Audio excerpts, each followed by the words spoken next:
ನಮಸ್ಕಾರ ಸ್ನೇಹಿತರೆ. ಪರಿತ್ರಾಣಾಯ ಸಾಧೂನಾಂ ವಿನಾಶಾಯ ಚ ದುಷ್ಕೃತ್ಯಂ ಧರ್ಮ ಸಂಸ್ಥಾಪನಾರ್ಥಾಯ ಸಂಭವಾಮಿ ಯುಗೇ ಯುಗೆ. ಎಲ್ಲಿ ಅಧರ್ಮ ಹಿಂಸೆ ನೆಲೆಯಾಗುತ್ತದೆಯೋ ಅಂತಹ ಸಮಯದಲ್ಲಿ ಭಗವಾನ್ ವಿಷ್ಣು ಬ್ರಹ್ಮಾಂಡವನ್ನು ರಕ್ಷಿಸಲು ನಾನಾ ಅವತಾರಗಳಿಂದ ಮತ್ತೆ ಭೂಮಿಯ ಮೇಲೆ ಜನಿಸುತ್ತಾನೆ.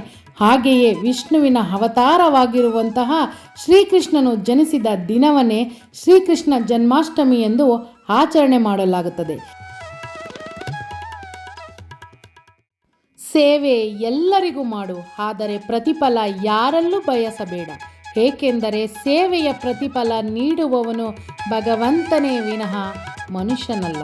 ಕೃಷ್ಣಂ ವಂದೇ ಜಗದ್ಗುರುಂ. ಎಲ್ಲರಿಗೂ ಕೂಡ ಶ್ರೀಕೃಷ್ಣ ಜನ್ಮಾಷ್ಟಮಿಯ ಆರ್ಥಿಕ ಶುಭಾಶಯಗಳು ಸ್ನೇಹಿತರೆ. ನಮಸ್ಕಾರ.